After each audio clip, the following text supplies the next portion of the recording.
वंदे मातरम साथियों। कवि चौपाल YouTube channel के सभी राष्ट्रभक्त मित्रों को प्रणाम करता हूं। समय कम है इसलिए सीधे सीधे अपनी कविता से जुड़ता हूं। मित्रों, आज 15 अगस्त है, लेकिन क्या मायने ऐसी आजादी के यदि मैं आपसे कहूं कि कोटा की सड़कों पर मैंने एक ऐसे भिखारी को देखा है जो अपने आप को स्वतंत्रता सेनानी होने का दावा करता है। कविता पुरानी है, उस दौर में मैं टीवी रिपोर्टर हुआ करता था। जब उस व्यक्ति से मैं मिला तो बाइट, इलेक्ट्रॉनिक मीडिया की भाषा में जब हम वार्तालाप करते हैं तो बाइट देते देते वह व्यक्ति मुंह से तो कुछ नहीं कह पाया, लेकिन उसकी आंखों से निकलने वाली आंसुओं की एक एक बूंद उसकी दशा, उसकी व्यथा का बखान करने के लिए पर्याप्त थी। आजाद भारत में स्वतंत्रता सेनानी का रोना, इस बात को मैं आज तक स्वीकार नहीं कर पाया हूं। शायद हमारी आजादी के गाल पर इससे बड़ा तमाचा दूसरा नहीं हो सकता है। तब कवि की कलम चलती है और वह कहना चाहता है, आजाद धरा पर नवल उदित सूरज लाया तू सेनानी, जख्मों से भारत सिंचा बहा खून जैसे पानी, हिंद धरा आजाद हुई क्योंकि तेरी थी कुर्बानी, आजाद जमी आजाद शिखर हक से कहता हिंदुस्तानी, है इस पीढ़ी पर ऋण तेरा कोई नहीं तेरा सानी, तू भाग्य विधाता भारत का, तू भाग्य विधाता भारत का, फिर क्यों रोया तू सेनानी, तू भाग्य विधाता भारत का, फिर क्यों रोया तू सेनानी। देखिएगा सेनानी क्या जवाब देता है।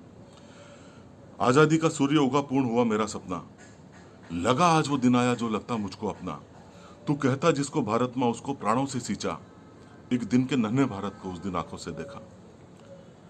विवाद होता है कई बार राष्ट्रपिता होने का। निश्चित रूप से किसी व्यक्ति विशेष के राष्ट्रपिता होने का मैं भी विरोध करता हूं, क्योंकि राष्ट्रपिता वो हमारे तमाम क्रांतिकारी हैं, वो हमारे तमाम स्वतंत्रता सेनानी हैं, जिन्होंने एक लंबी प्रसव पीड़ा झेलकर लंबे संघर्षों के साथ हमारे देश को, हमारे वतन को, हमारी मातृभूमि को आजाद कराया है। तू कहता जिसको भारत मां उसको प्राणों से सींचा, एक दिन के नन्हे भारत को उस दिन आंखों से देखा। वह दिन जैसे यूं आया जो सब कुछ मिल जाता है, दुर्गम राहों का थका पथिक जैसे मंजिल को पाता है, तपती मरुधर में प्यासा बूंद नीर जो पाता है, नवजात शिशु को देख पिता पुलकित पुलकित हो जाता है, पतझड़ के सूखे वृक्षों को जो हरियाली मिल जाती है, और गर्भवती मां शिशु को जन पीड़ा निवृत्त हो जाती है। 15 अगस्त अब यादों में जब भी रह रह कर आता है, सच कहता हूं दोस्त मेरे मन भावों से भर जाता है। उन संघर्षों की परछाई इस चेहरे पर छा जाती है और अतीत की यादों में ये आंखें नम हो जाती हैं, और अतीत की यादों में ये आंखें नम हो जाती हैं। लेकिन ये सच्चाई नहीं है मित्रों, खुददार क्रांतिकारी है, खुददार सेनानी है, सत्य नहीं बताएगा, इसे कुरेदना पड़ेगा। सोचता हूं मैं सेनानी हर सांस मेरी क्यों कहती है, देख तुझे मेरी आंखें ये शर्मसार की होती है, माना दिल में संघर्षों की बात अभी भी ताजा है, गर्व से ऊंचे मस्तक की हर बात अभी भी जिंदा है, माना स्वाभिमान तुझे अब भी प्राणों से प्यारा है, सच्चाई और खुददारी अब भी जीवन का नारा है, माना गुजरे पल पल की याद अभी भी आती है, जुबा नहीं थकती अब भी हर बात अभी भी ताजी है, पर नम आंखें तेरी सेनानी। कवि गर्व एवं वेदना के आंसुओं में अंतर करना चाहता है, पर नम आंखें तेरी सेनानी क्यों मुझको विचलित करती है, कुछ बात छिपी मन में तेरे क्यों मुझको शंकित करती है, भाव गर्व के आंखों तक एक दो बूंदे ला पाते हैं, जो तेज दमकते चेहरे पर कुछ पल तक ही रह पाते हैं, गर्म गर्व के ये आंसू चेहरे की चमक बढ़ाते हैं, गर्म गर्व के ये आंसू चेहरे की चमक बढ़ाते हैं, टप टप होने से पहले ही न जाने कब उड़ जाते हैं, पर ठंडी अश्रुधारा ये कुछ और कहानी कहती है, तेरे अंदर के दर्द की ये मुखमौन बयानी करती है, ये आंसू तभी निकलते हैं जब अंदर पीड़ा होती है, रूह तलक इन आंखों संग जब जार जार हो रोती है, बूढ़ी आंतों में ठहर ठहर जब सिगड़ों के बलाते हैं, मन के छाले फूट फूट जब पानी बन बह जाते हैं, भूखी नस नस में बूंदे बन खिंचकर पलकों तक आते हैं, लाख जतन करने पर भी जब भाव नहीं थम पाते हैं, इन रूखी चट्टान सी आंखों में तब जाकर आंसू आते हैं, रूखी चट्टान सी आंखों में तब जाकर आंसू आते हैं।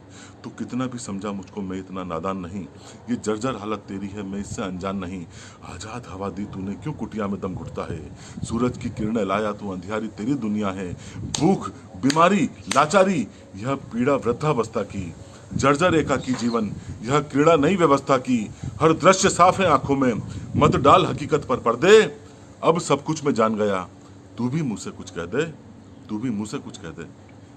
अब देखिएगा स्वतंत्रता सेनानी अपनी दशा, अपनी व्यथा, अपना दर्द अपने मुख से किस प्रकार बयां करता है।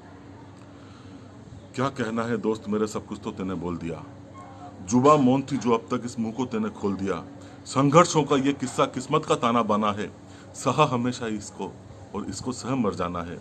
सोचा करते थे तब हम उस घोर गुलामी के पल में, आज़ादी अपनी होगी भारत के स्वर्णिम कल में।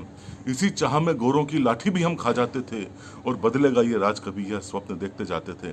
पर हाय रे मेरे भारत की तकदीर की वही कहानी है, हाय रे मेरे भारत की तकदीर की वही कहानी है, हाय रे मेरे भारत की तकदीर की वही कहानी है। ढांचा भले ही बदल गया, तस्वीर तो वही पुरानी है।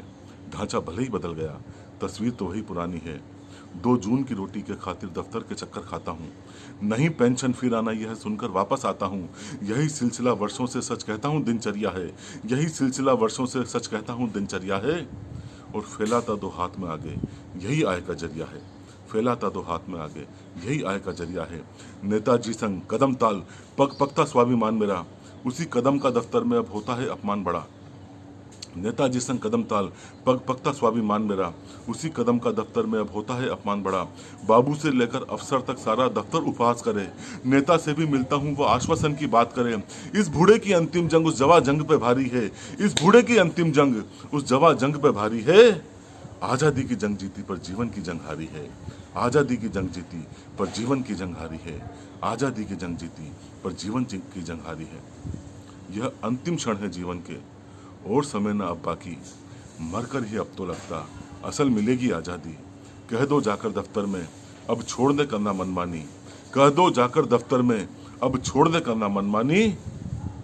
कुछ होता हो तो जल्दी हो, फिर नहीं रहेगा सेनानी, कुछ होता हो तो जल्दी हो, फिर नहीं रहेगा सेनानी, फिर नहीं रहेगा सेनानी, फिर नहीं रहेगा सेनानी। ये 15 वर्ष पुरानी कविता है मित्रों।